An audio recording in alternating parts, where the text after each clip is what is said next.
I will not try to give Dr. Irwin's talk this morning.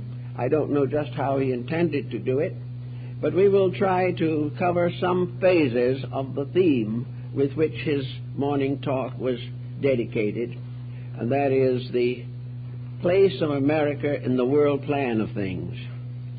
So we're going to start quite a long ways back in the days of the Greek myths. And we're going to realize that from the very earliest periods of Greek culture, there were legends about a mysterious world of the future, a world which was to be a blessed place, a place that lay beyond the boundaries of the sea. We know that the islands of the Hesperides were believed to lie out in the Atlantic Ocean, thousands of miles from the coast of Europe. And these were the lands of the blessed.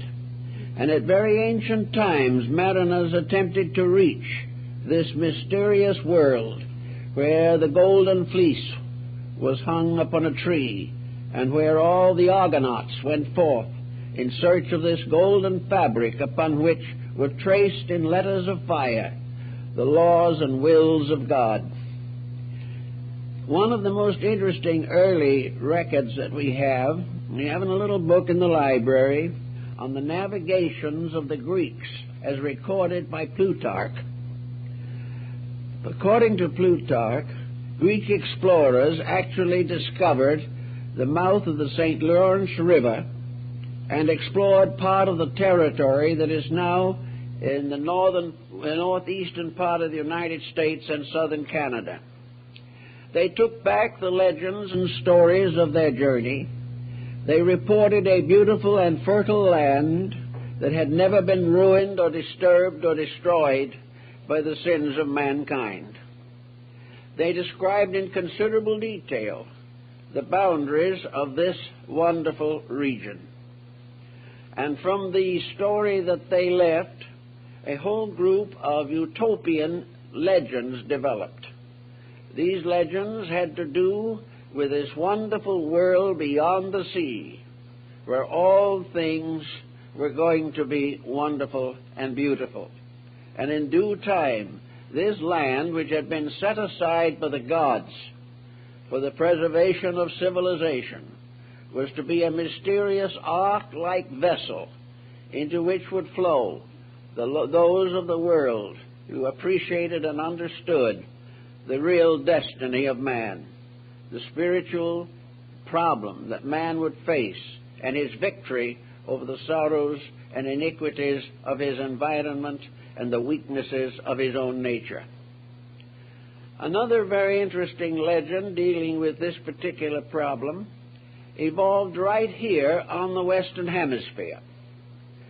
We have overlooked many things. If you ask today where democracy began, most people will probably suggest the Swiss Confederation, in which a series of cooperative units, separated by language and by many customs, were able to form a confraternity of social purposes that has continued even to this time. It is said that the theologian Andrei, who is accredited with having actually written the first text of the Rosicrucian manifestos, copied his idea from the Swiss Federation, where there was to be the basis of a universal reformation of human relationships. And he used the idea of the Swiss, in which a group of different nationals were living together in peace and tolerance, as an inspiration towards the larger revolution or restoration which he envisioned. Actually, however, democracy began much earlier. Democracy apparently began here in the Western Hemisphere. It was a birthright of the land itself. It came long before any travelers from other regions established settlements here.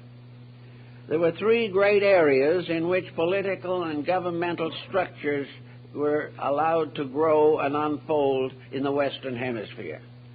These were North America, Central America, and South America.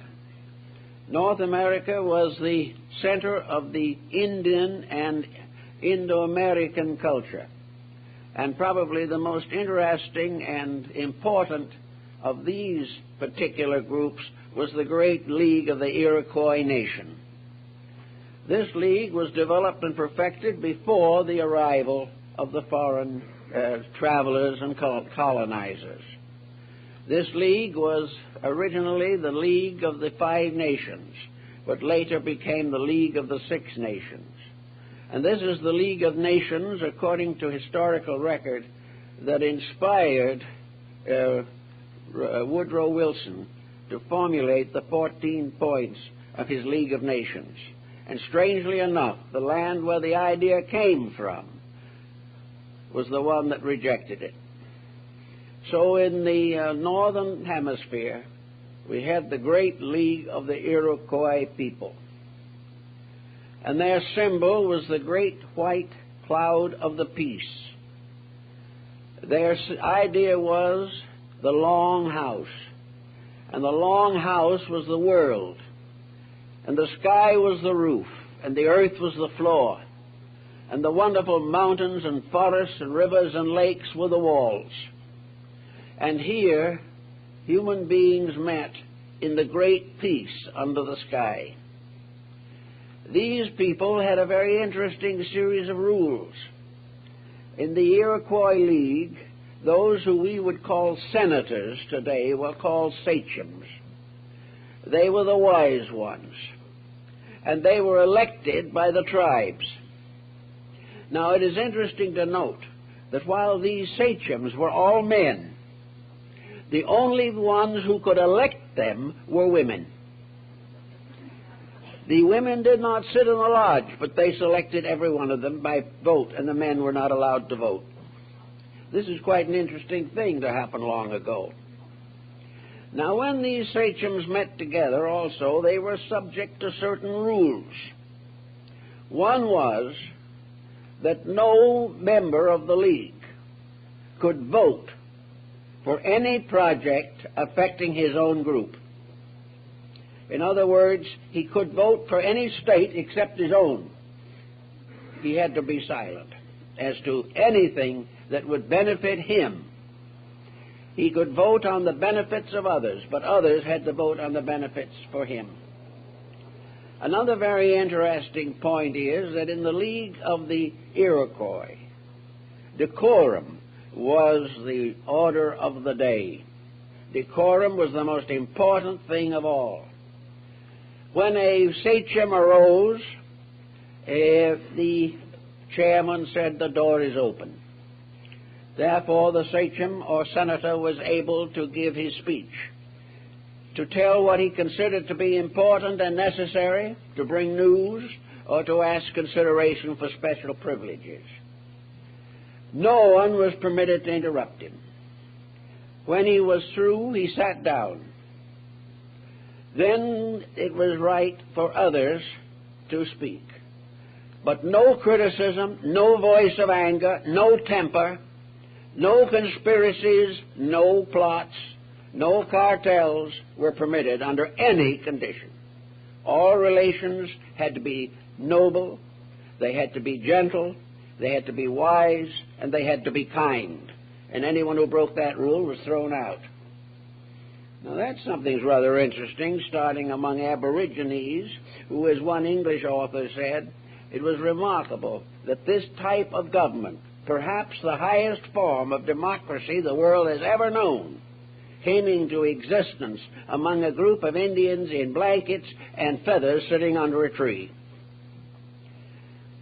Sachems of the Great League went to England as guests of the government later, and were received as members of a noble family or as representatives of a noble government. They were always very wise and gentle people. Also, they are the ones who created the concept of the Peace Belt.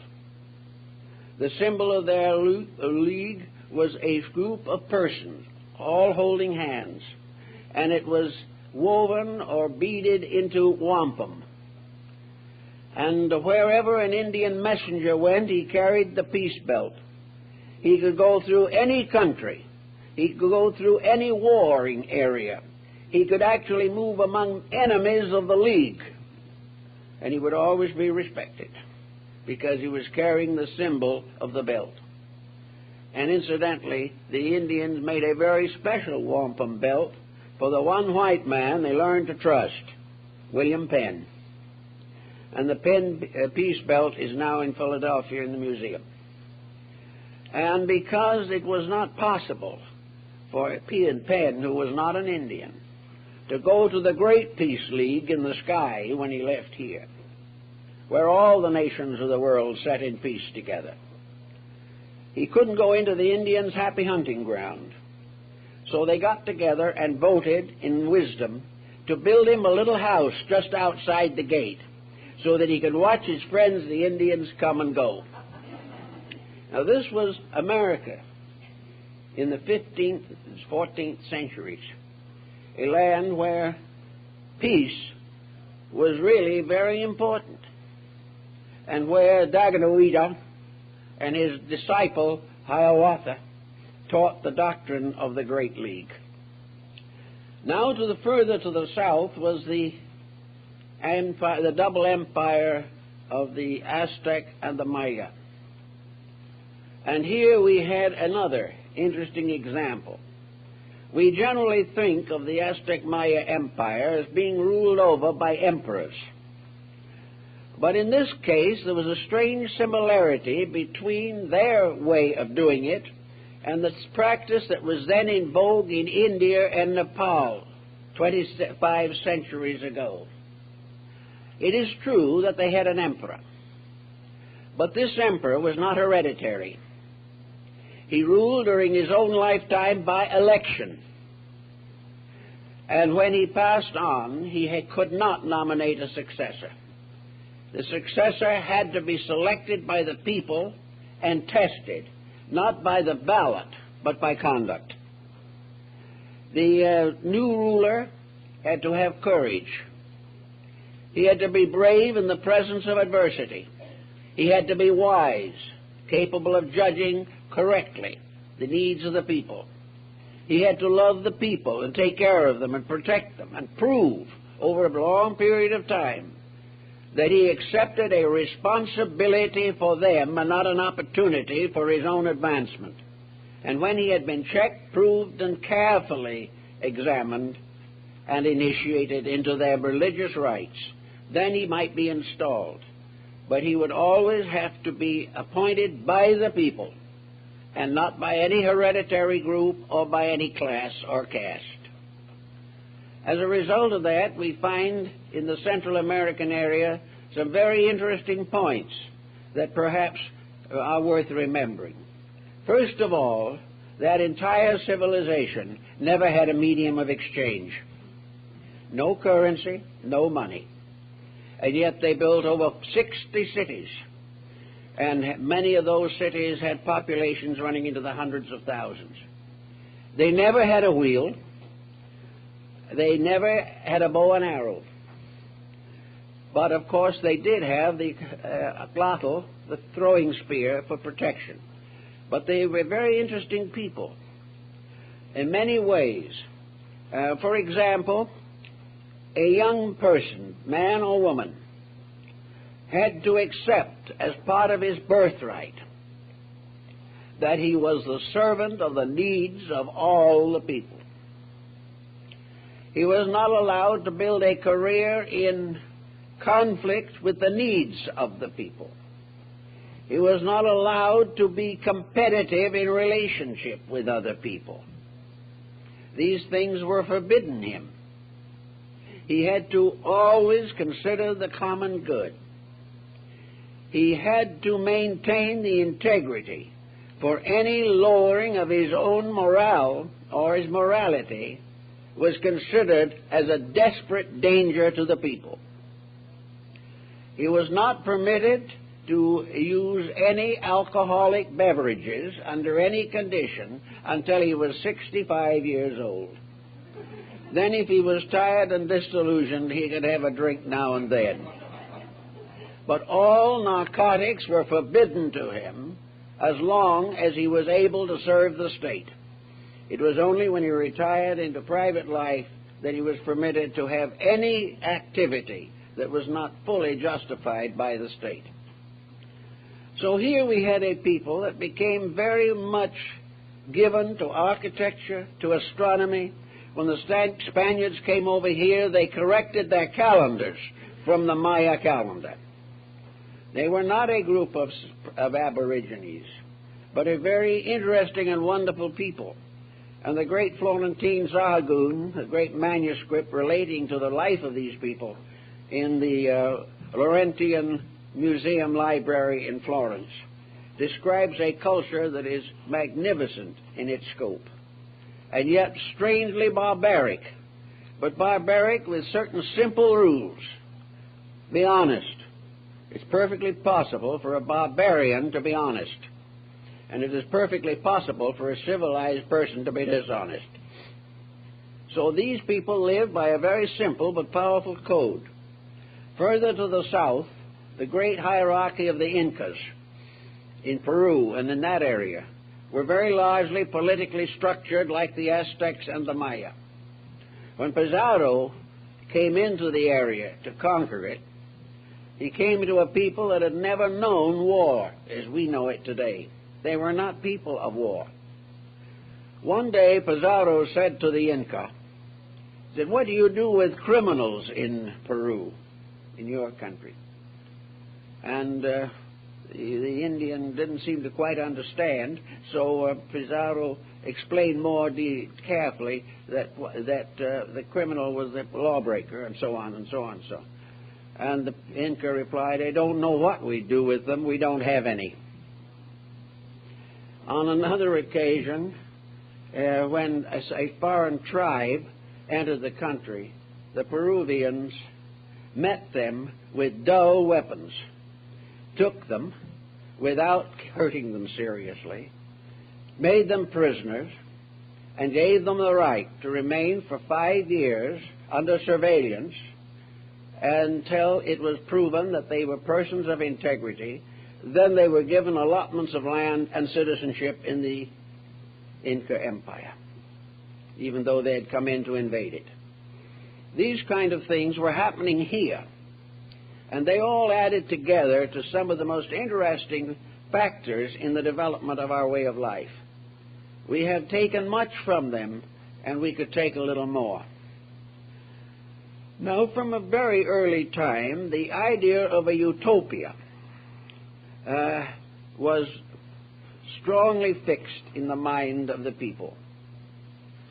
Plotinus approached the emperor of Rome and asked the emperor to give him a place for a city of the wise. There was an old deserted community on the Campagna of Rome, and here he said if they would give him this, he would build a city of wisdom.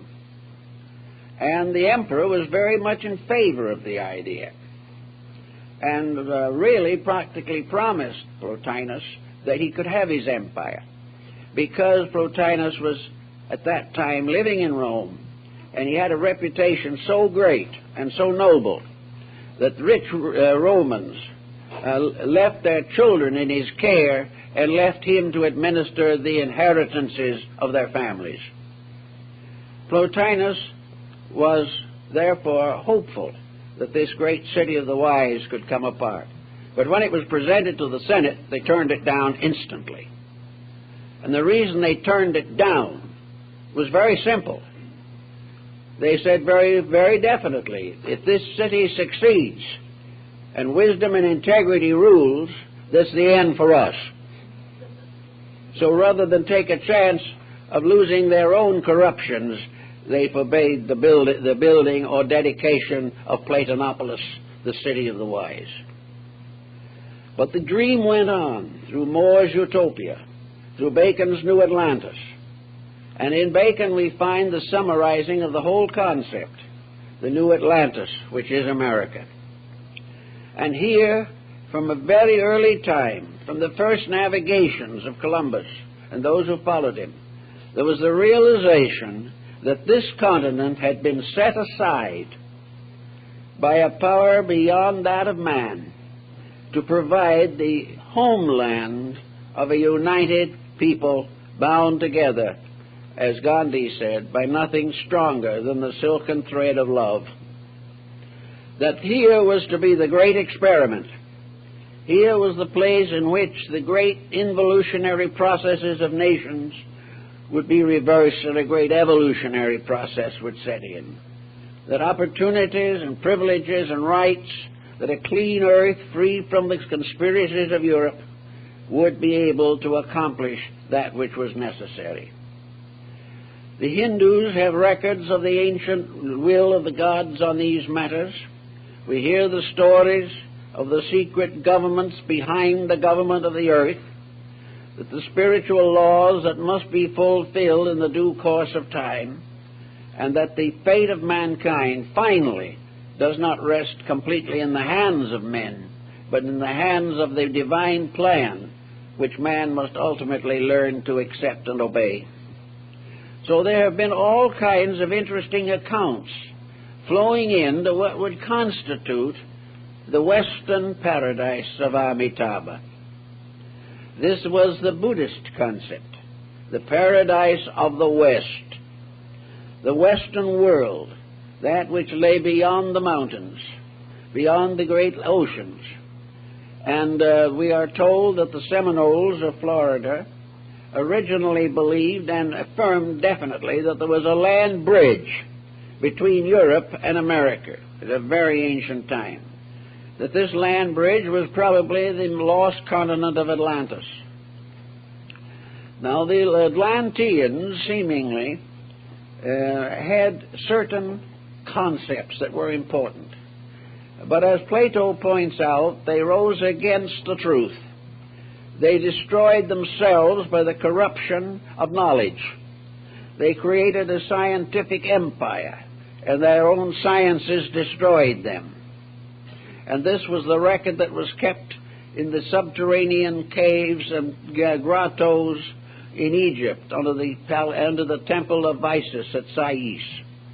There was the story of the land that destroyed itself by losing its own virtues, by corrupting its own ways.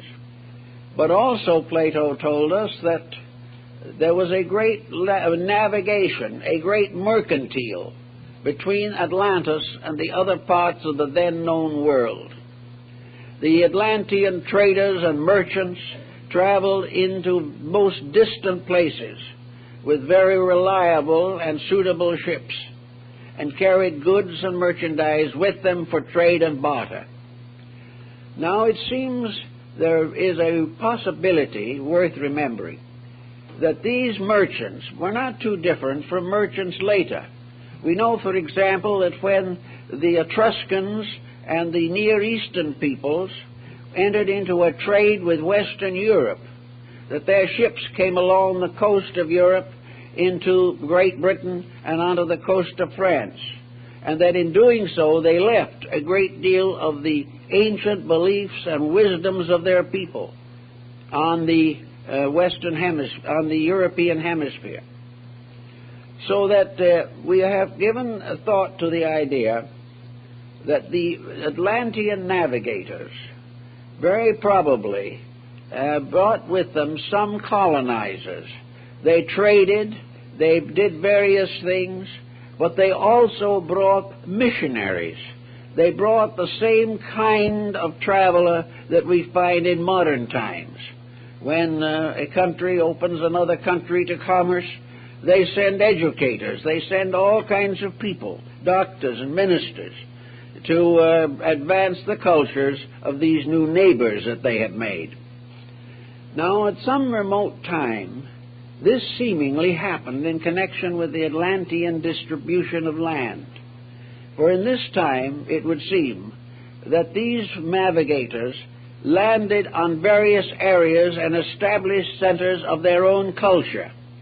Every nation of importance has the same origin legends, identical in every respect, that at a great time past, which men have no longer the memory of, ships dragons, boats, mysterious flying monsters came out of the sea. And from these came forth founders and creators of nations. And they came ashore, and they set up various colonies in the area where this navigation existed.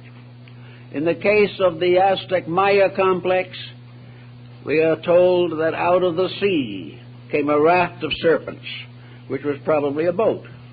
And on this raft was a mysterious elder, Quetzalcoatl, the feathered serpent. And he was a strange person, but he was not an Indian. He was probably as described as a light-complexioned person. He wore long robes and a great feathered bonnet, and on his robes were crosses, and he carried a crozier in his hand. And he came ashore near what is now Veracruz, and he taught the people. He gave them instructions in agriculture. He taught them medicine and art. He taught them the laws by which they could build a permanent culture. He gave them a written language, and he also gave them the rules of architecture, husbandry, and all of the learned cultures, including music, poetry, and literature. And having established a firm government, he then went back into the sea. He called for the raft of serpents, and it came back. And before he left, he turned to the people and said, "Take care of the things I have given you, and I will come back and rule over you again." So they kept the word, but he never came back. Instead of that came Cortez, much later.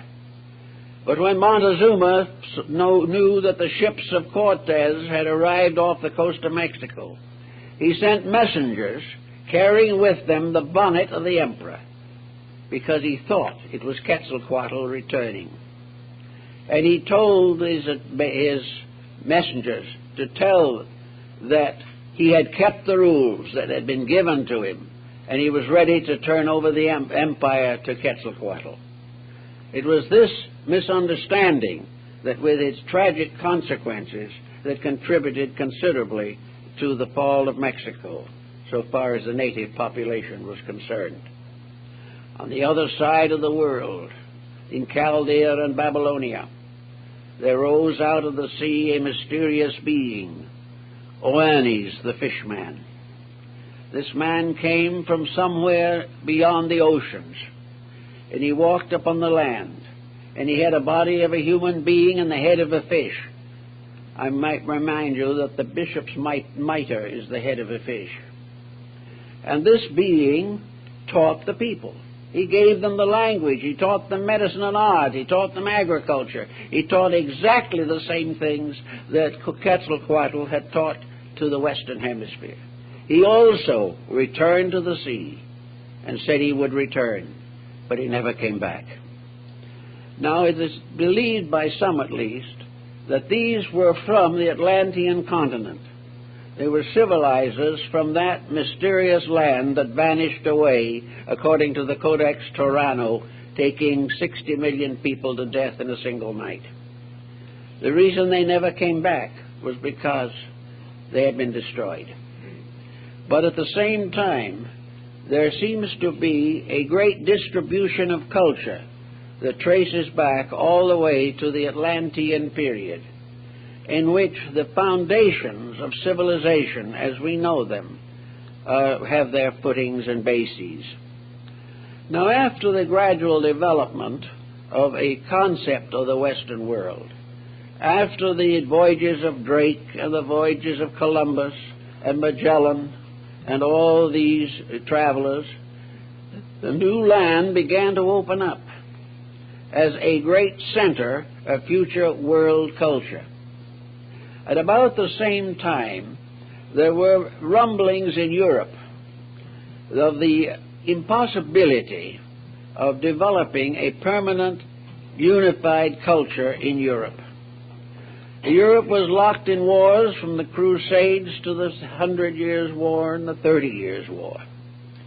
It was all conflict and struggle between small, petty despots to control the common people. One of the most interesting of the people of that time, as far as the utopians were concerned, was Andre, the Lutheran theologian. He lived through 3 different periods in which his home, his libraries, and everything that he had were destroyed by war. We find war, therefore, the great enemy. But somehow, for one reason or another, there were also rising prophets. And these prophets have always existed.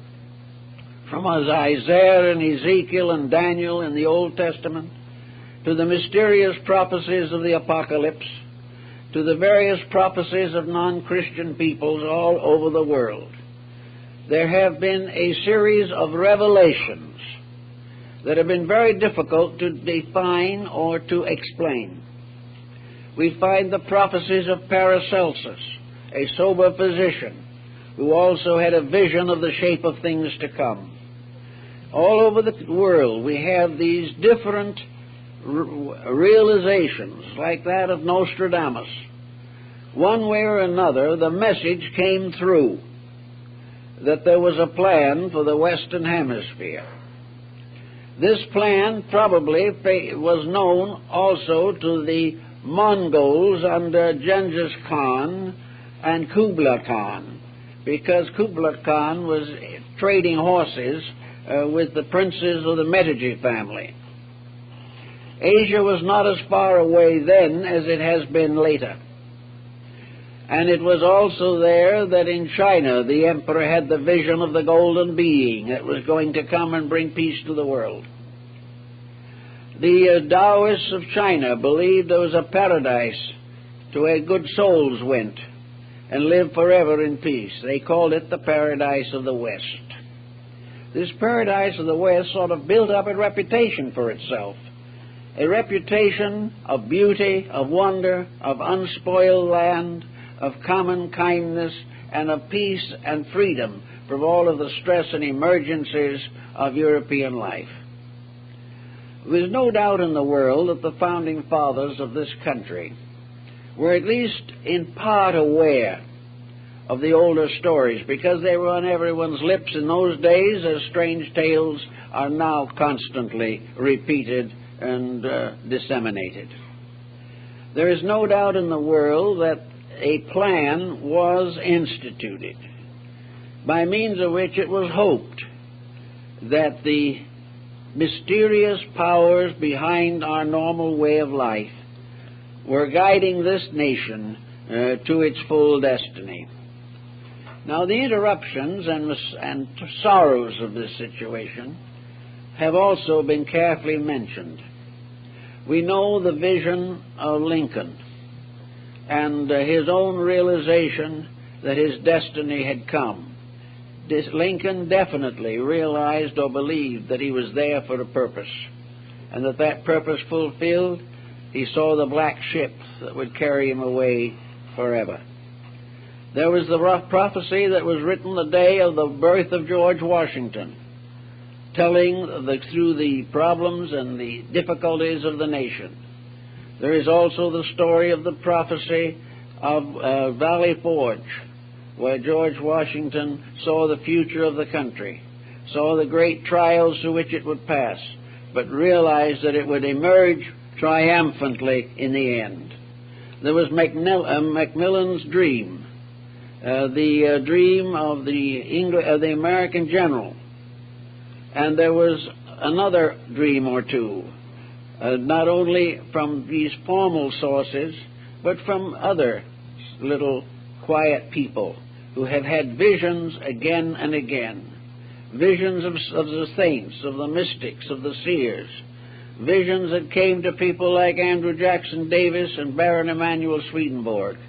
From the inside of man himself, there seemed to be constantly emerging visions, dreams, and hopes which he believed should someday be brought together to form a new way of life for people in this world.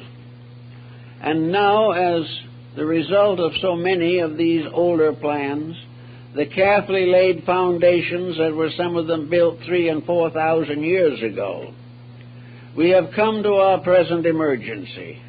an emergency which, strangely enough, seems to be really unnecessary. An emergency in which a people, educated, cultured, skillful, a people basically of good intention, have managed to bind themselves into a turmoil, into a crisis, into a criticism. Yet we are still informed by the scriptures of old and by the mystic yearnings of the sages that this situation will not prevail against the common good, that the purpose of the great brotherhood that guides the world is that this nation shall survive.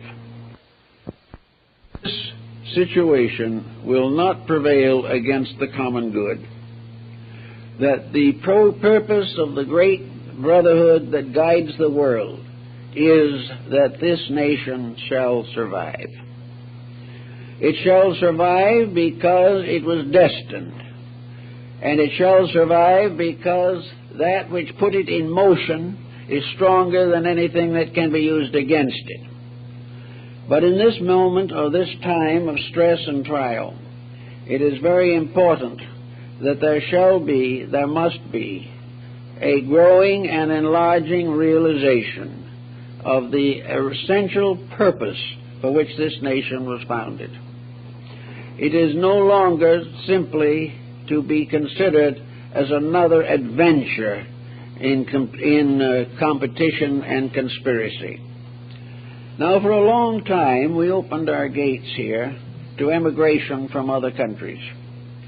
The tired, the weary, the persecuted, the underprivileged came here. And gradually out of this, we have developed a strange melting pot. And in the last 10 years, this melting pot has gained more momentum, and millions are coming here from disturbed and persecuted areas of the earth. Now, to many people, and to probably quite a few thoughtful persons, this influx is a problem. It represents a hazard. It becomes something that we have to cope with. But it also can very well mean that we are continuing to build up what might be termed an international nation.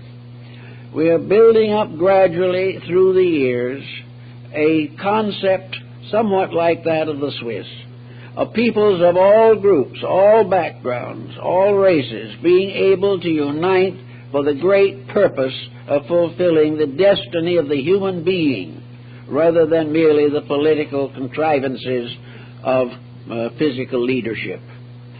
So we have here now, more and more, a representative group of persons, that some of them are still not assimilated. Some do not even know what it is all about. Some of them are going to be very troublesome. But the plan of things seems to indicate to us that the answer in the end will be what is deemed to be right. The good will come. This is not, as Simon Bolivar said before, the great Latin American patriot, he said, America is not a country. America is an assignment of destiny. Now, people don't think much of assignments of destiny. We are all gravely troubled. We are all worried and frightened by situations which we find beyond our control. But if we are correct, and I believe we are, that there is a destiny that is beyond our own keeping, that man has the right to make mistakes, but he does not have the right to destroy himself, that no matter what happens, all things work together for good. Something, the greatest good of all, comes from the greatest labor of all. The greatest security is the result of overcoming the greatest insecurity. All the way along, we have had leadership that was wise and leadership that was not wise. But we gradually are beginning to wake up ourselves little by little, this country is beginning to take on the measure of its own destiny. It is beginning to think in terms of what the individual himself must do. It becomes more and more a matter of the fact that insecurity is causing us to restore the inner values of our lives. We have made a mistake, a bad one. We have believed that security was in the world, when in reality security is in the heart and the soul. There can be no security except that which can be earned or manifested from within the depth of ourselves. And we are being tempered by a fire of adversity, but we are not going to be destroyed. We are gradually going to find the answer that we know is an answer founded in religion, founded in spiritual values, in integrities, in morality, and in ethics. And we see this gradually developing right now in this world. Millions of people who not long ago had very little but superficial thoughts are now beginning to sense the importance of investigating, considering, enlarging, and improving their own inner lives and making new and gracious dedications to the common good. So out of the worst problem, we can perhaps come to what one of the old statements that was made, namely, that the greatest sinner makes the greatest saint. And we ought to be pretty sanctified pretty soon now. We ought to be well aware that, contrary to general opinion, innocence and virtue are not the same thing. Innocence is ignorance, weakness. The individual who is right because he doesn't know what right and wrong are. But with man, as Aquinas tells us, with his definite power of choice, innocence must gradually give way to suffering, and suffering in turn must give way to virtue. The end of all our striving is the transformation of ignorance into virtue.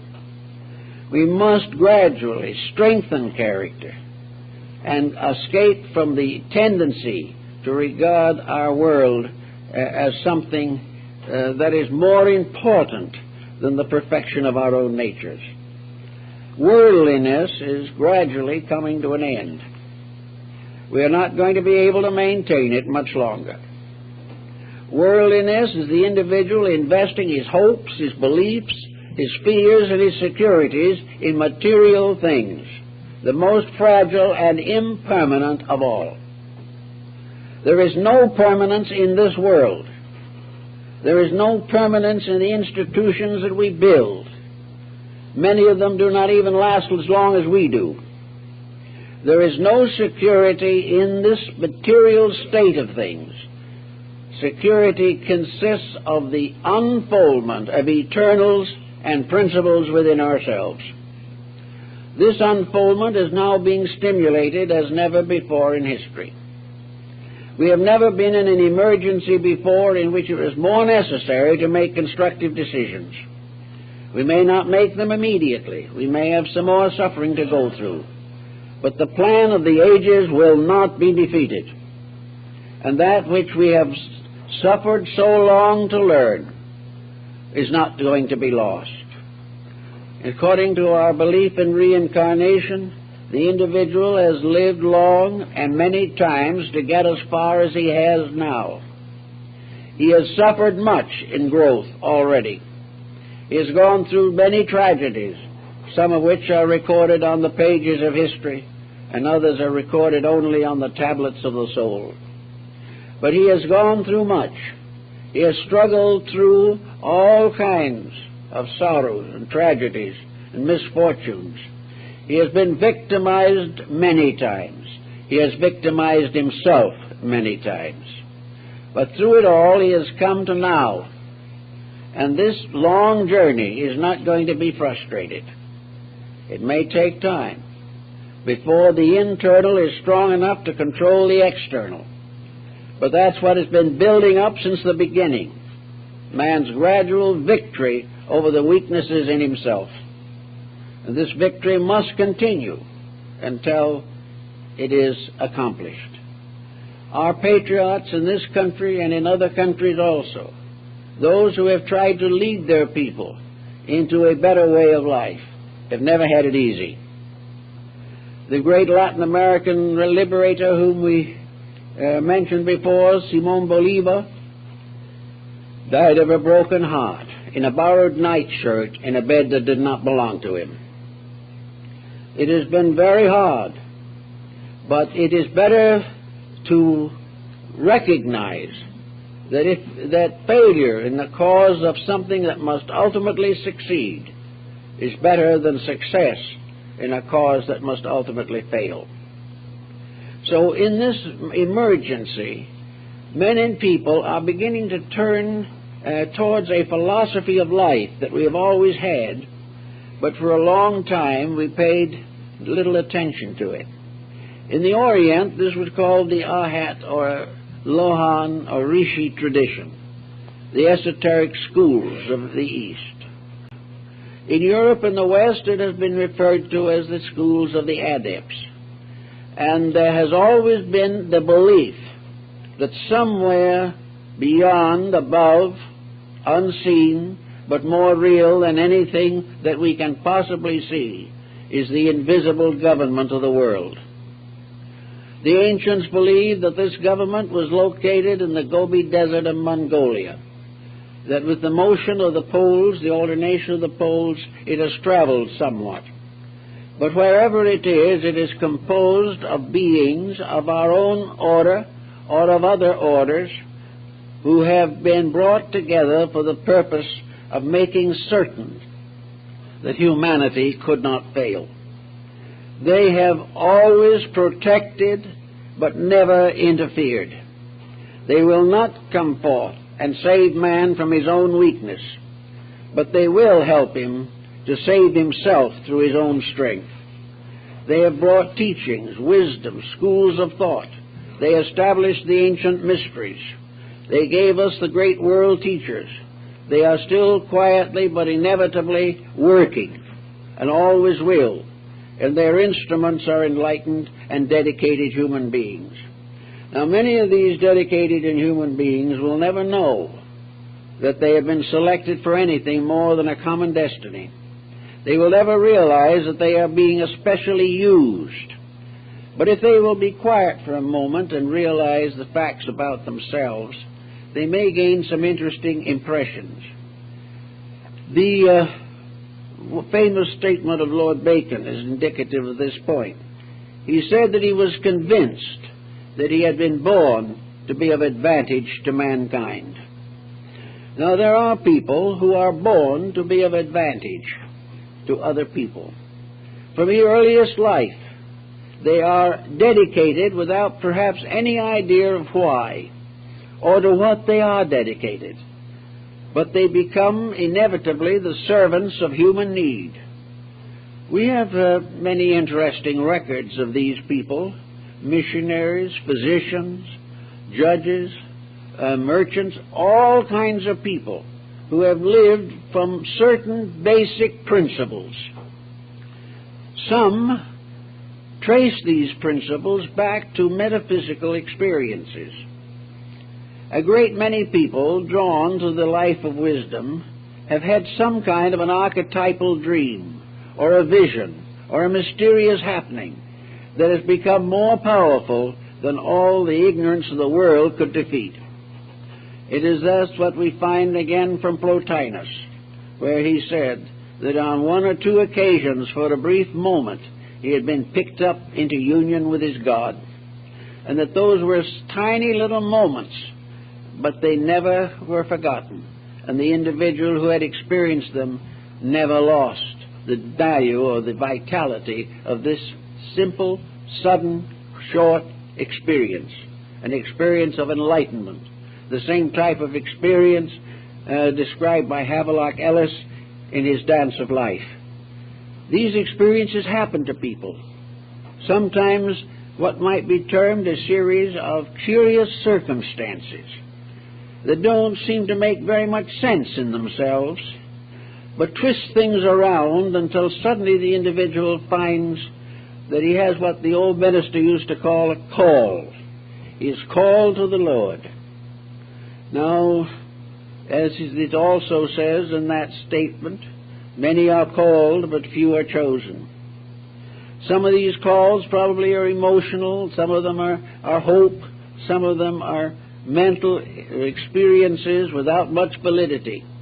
But if these calls that come to people change these people, give them a dedication to something greater than themselves, then many people, especially in the Orient, believes that when the individual is called to be more than himself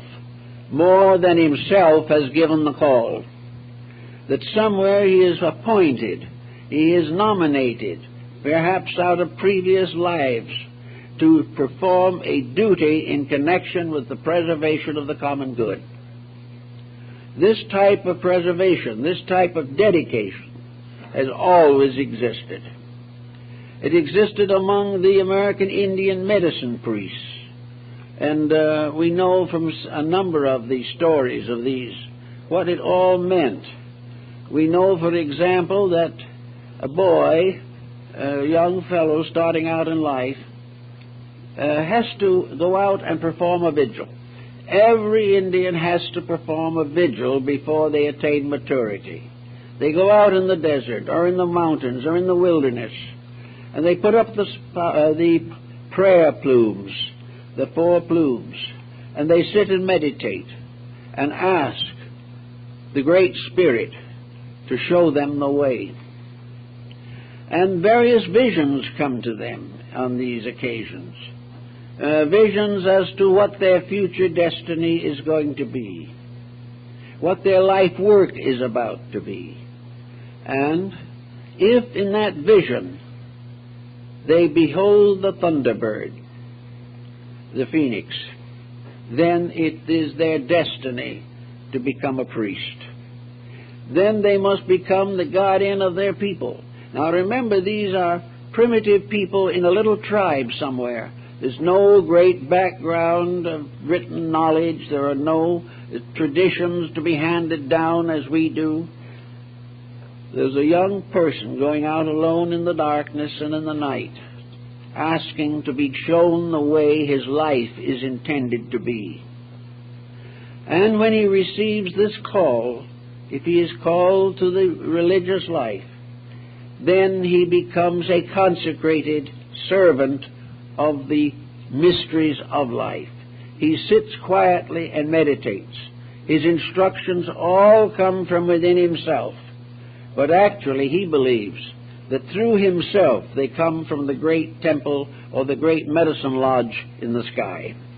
Here the ancient ones, the olds and the trues, sit in meditation to protect the destiny of mankind. Now these medicine priests, as they are called, have had some extraordinary experiences. I've talked to several of them of the experiences they have had.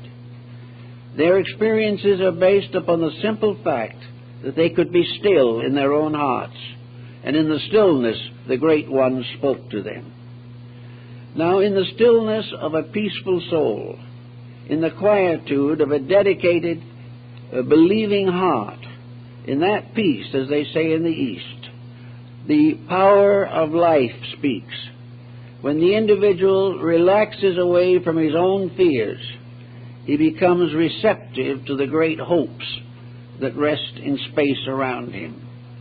And the great medicine lodge in the sky will comfort him and bring him life.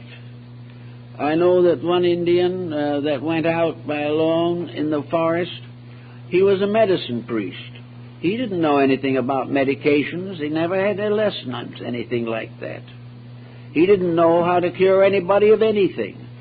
But he had been called to the priesthood, and the call had to bring its own information. And one of them explained to me that when he walked in the desert, the wilderness, looking for the cure for some sick person in his tribe, and he was very quiet at night, he'd see a little light shining from the earth. And he went over to the light, and it was a little plant. And he took that plant, and that plant was for the healing of the sick. and he took that plant and used it, and the sick man got well. He didn't know what the plant was, but he was shown the way. It was revealed to him, and he knew that this knowledge did not come from himself, but it came from those who loved his people, who had lived long ago, who would never leave his people as long as they needed it. So he would listen quietly, and he would hear the voices, and he would see the signs, and see the lights and colors, and he would be told what to do. And this is the way in which most of the ancient religions of the world functioned. These people were told what to do, what was necessary. And today, if we are quiet, we will be told what to do. There will never be a time when we will not have guidance if we do not try to force our own guidance upon everything else.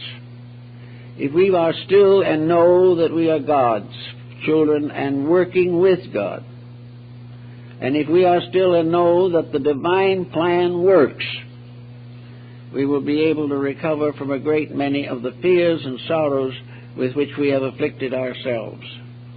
In these times when there is so much problem, so many things are not the way we wish they were, we have a great tendency to panic. But the old medicine priest was wiser. Instead of panicking, he went out into the night, where he could feel an eternity moving in upon him. In India, the story of the night is found very beautifully in their philosophy. If you go out in the night, you see only the stars, maybe the moon. You sit quietly under this bowl of heaven with all of its lights. And if you are very still and very quiet, these stars open like flowers, and you behold the hierarchy.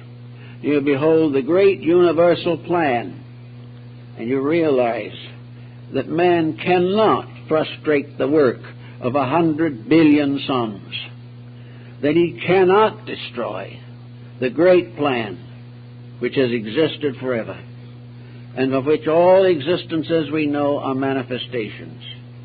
He cannot expect or believe that this tremendous pageantry of purposes can fail. He knows that it is there and it will be fulfilled. He also knows that in a mysterious way, the power that moves all things also is mindful of a sparrow's fall, and the great power that seeks the preservation of all that lives, entering into his own life and in his own heart, helps him to preserve some small life near himself. It is all a great pattern. Dante and his visions, the mysterious stories of Homer, the Aeneid of Virgil, Milton's Paradise Lost, Bunyan's Pilgrim's Progress, are mystical experiences written down. They arose in the beginning from a strange, mysterious realization within of the tremendous nature of the world around us that we cannot see. We look upon a veil, we look upon a curtain, but there have always been mystics who were able to move that curtain aside. Bamy, the German shoemaker, one day a man came in to buy a pair of shoes, and after he had finished the purchase, he said to little Jacob, he said, "Jacob, my boy, you are small, but you shall be great." And he vanished and was never seen again. Years later, Bamy, while still working at his last, looked up and his eye caught a pewter plate on a rack. And in that instant there was an explosion within himself. His head seemed to break open, and he suddenly beheld the hierarchy. He saw the great orders of angels and archangels reaching out into space. He beheld the purpose and meaning of the world. He saw that that little world we live in is truly only a tiny little dot in the suburb of the infinite. And then in that moment, he had the great faith bestowed upon him. And that was the faith that though he was small, he was part of something that was eternal. That within himself was the same eternity that he beheld in the stars. If he could open himself up, he would be as wonderful as the universe. If he could see the fullness of himself, it would rival the grandeur of heaven. But these things are hidden and secret. But in a very quiet way, he lived his life, and he taught, and he did the things he believed. The Spirit had descended upon him. He had received the call. And perhaps the man who said to him while he was selling the shoes, "Thou art small, but thou shalt be great," would be considered one of the wandering teachers that are referred to in the early 17th and 18th centuries. In alchemy, we have the story of Elias the artist, the mysterious master of all chemists. And he was the one, when the chemist was working hard in his laboratory, trying to make some development that would facilitate the great work, the work of the universal medicine that would heal all the sickness of the world. And tired, discouraged, unable to go further, the chemist had nothing left to do but kneel in prayer and ask divine light. And according to several of these works on the adepts in alchemy, the old works, suddenly a stranger appeared. The chemist was not even sure that he came in through the door. He didn't know where he came from. But he identified himself as Elias the artist. And he said to the chemist, "You have worked sincerely and you have worked honestly, and you have been true. Therefore, I will tell you the next step that you have to take. I will show you how to perfect the experiment that you have made. Then I leave you to use it to the common good. And if you do not use it to the common good, it will be taken from you." So Elias the artist is referred to by Paracelsus, he is referred to by many others, as the mysterious wandering adept, the mysterious teacher of the Rosy Cross, the strange, mysterious representative of the invisible government of the world. And this is the government of the adepts as defined by John Hayden in the 17th century. He said, "There is an order of beings living in the suburbs of heaven under the leadership of the Generalissimo of the world. And these who live in the suburbs of heaven, according to the Chinese, the Hindus, the Greeks, were all the mysterious benefactors of mankind, the invisible brotherhoods that cannot fail." In the last 10 years, people who never thought of these things before have begun to think of this matter and try to understand it. And because we have been so long away from any idealism, we are not entirely ready to understand what we are beginning to believe. We have to be careful, because we must not permit hallucination or deception to destroy the good that might become accomplished. But the same schools that have been talked about recently left in older times and have still perpetuated their rules that never can fail. Namely, that the only way is to realize that, as in the great legend of Sir Galahad, the actual adept can come only to the pure of heart. To the pure of heart, all things are pure. And to those who have no selfishness, no self-interest, no personal desire for gain or glory, no consideration of fame or of wealth or any ulterior motive, only those who seek knowledge in order to serve can be sure that their quest is right. The moment self-interest enters in, deception comes in with it. The Egyptians knew this thousands of years ago. We are finding it out again today.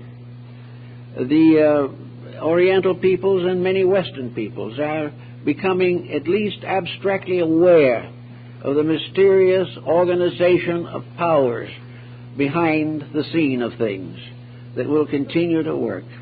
And many of them say, oh, why don't they come out and do something quick?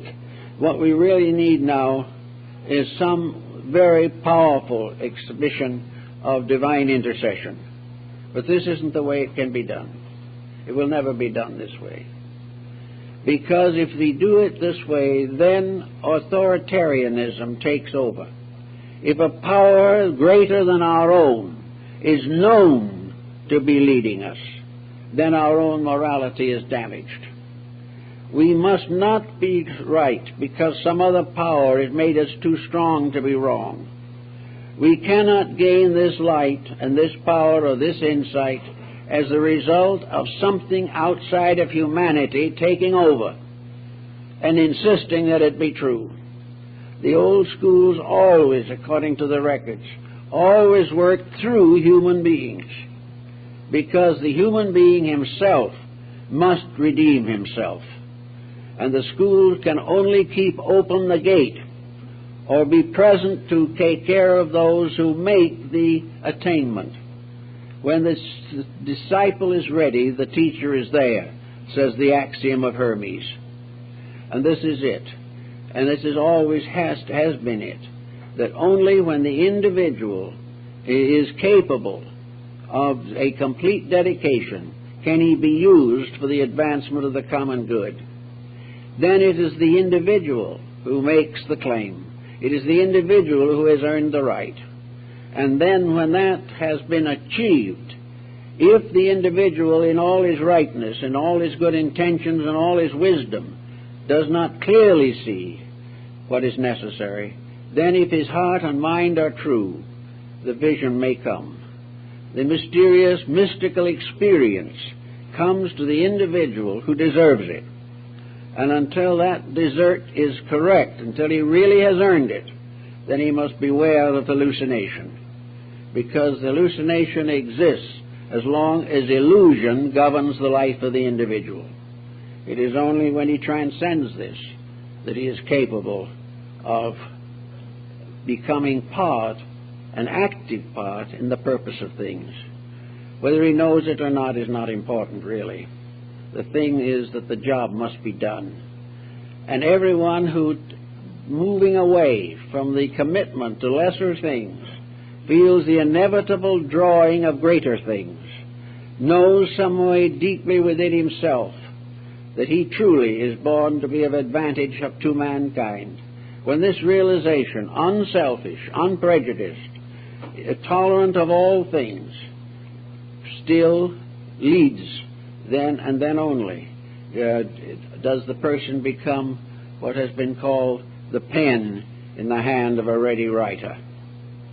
When we are able to become completely aware of duty, of responsibility, and of the precious opportunity of service, then these become the great values of life, and our economic futures and our various physical advantages or disadvantages are comparatively unimportant. The important thing always is to find the plan that we were supposed to live by and do everything within our power as human beings to obey that plan and to share it wherever we can.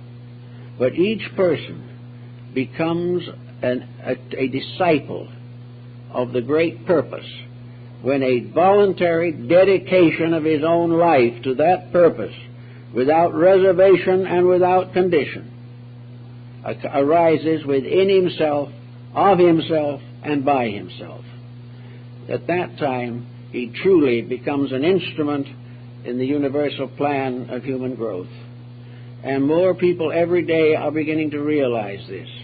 And out of the confusion of the uninformed or the uncertain is coming gradually the realization that salvation must be earned, that all things will make this possible, and that our land and our world, regardless of what happens, will in the end be the land of the blessed, the planet on which redeemed human beings maintain the order of life and rise above the temptations and futilities which have dominated so many for so long. It may be a long, hard journey, but it is worth it. It must happen. It must be the way, and each one of us must make every effort we can to advance the good, preserve that which is right, forgive our enemies, and stand firm for those eternal principles that have guided man since the beginning of his existence. Well, friends, I think that's all for this morning.